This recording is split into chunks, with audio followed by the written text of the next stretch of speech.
Vivemos numa era de aceleração, mas no fundo da aceleração há uma angústia silenciosa, uma sensação de que algo está errado com o mundo e com a gente. A cada nova notícia, a cada desastre ambiental, a cada imagem de florestas queimadas ou cidades alagadas, algo dentro de nós se contrai. Talvez você já tenha sentido isso, uma mistura de medo do futuro, culpa por não conseguir mudar muita coisa e um sentimento de impotência que cresce em silêncio. Isso tem nome, é chamado de ansiedade climática. Mas, mais do que um rótulo psicológico, é uma dor psíquica coletiva. Uma ferida emocional que está crescendo numa geração inteira que olha para o futuro e não vê muita esperança. A ansiedade climática não é frescura, não é moda e não é exagero, é a resposta da psique humana diante de uma ameaça real, difusa e contínua. A crise ambiental não é apenas uma questão política ou científica, é existencial. Por que isso afeta tanto a nossa saúde mental?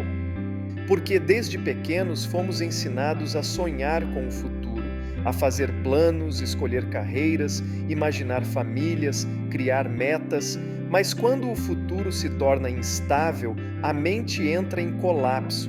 A estrutura psíquica que nos organiza, aquela que depende de previsibilidade, segurança e continuidade, começa a desmoronar. A ansiedade climática é o reflexo dessa quebra de narrativa. É o nosso inconsciente dizendo: eu não sei o que fazer com tudo isso. E nesse estado, o corpo reage, a mente sabota, as emoções se embaralham. A culpa também é uma peça central nesse labirinto. Vivemos ouvindo que temos que salvar o planeta, reciclar, economizar água, não usar plástico. Mas o mesmo mundo que exige isso da gente assiste passivamente à destruição causada por grandes corporações e governos inertes. A mente humana, sem conseguir resolver esse paradoxo, cria o que a psicanálise chama de culpa introjetada. Uma culpa que não é só nossa, mas que a gente carrega como se fosse. E essa culpa, quando não é nomeada, vira peso, vira desânimo, vira desistência.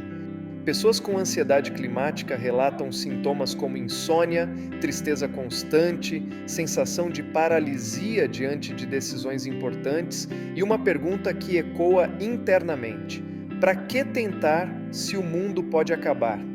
A ansiedade se transforma então em um bloqueio existencial, não apenas um medo, mas uma trava, uma espécie de luto antecipado por um mundo que talvez nem chegue a existir. Mas há um caminho possível, um caminho que não é solução mágica, mas resposta consciente. O primeiro passo é: nomeia o que você sente. A mente só pode curar aquilo que consegue nomear. Dê nome ao medo, dê nome à impotência, dê nome à raiva. Você não precisa fingir que está tudo bem, não precisa ser otimista o tempo todo, precisa ser verdadeiro. A dor negada cresce, a dor escutada começa a se organizar. O segundo passo é: encontra equilíbrio entre autocompaixão, presença e ação. Você não é culpado por tudo e também não é responsável por consertar o mundo inteiro, mas pode cuidar de si, pode desligar o excesso de notícias, respirar melhor, andar mais na natureza, pode viver com mais consciência, sem virar refém da culpa. E aqui entra algo importante: não viva anestesiado. Não se trata de se desligar da realidade, mas de aprender a sustentá-la com mais presença. O mundo não precisa de mais desesperados, precisa de pessoas conscientes e emocionalmente disponíveis. O terceiro passo é: engaja com sentido, faz algo pequeno, mas com sentido. Planta, conversa, participa, educa, denuncia, cria. O gesto não precisa ser gigante, precisa ser autêntico. Quando você age, mesmo com medo, transforma a ansiedade em potência. E esse é o verdadeiro antídoto: ação com propósito.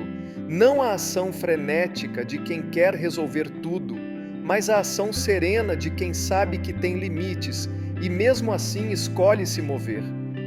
A ansiedade climática não é uma sentença, é um sinal, um pedido de ajuda do inconsciente coletivo, e cada um de nós tem o direito e a possibilidade de responder a esse chamado com consciência, verdade e responsabilidade. Não carregue o mundo, mas também não se esconda dele. O planeta precisa de mentes mais lúcidas, não apenas corpos cansados. E talvez esse seja o verdadeiro passo que a psique espera que a gente dê.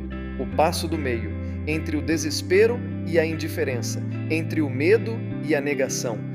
Porque só aí, nesse espaço onde sentimos e agimos com sentido, nasce o que de fato pode nos curar. A esperança real, aquela que não nega o caos, mas o enfrenta com coragem.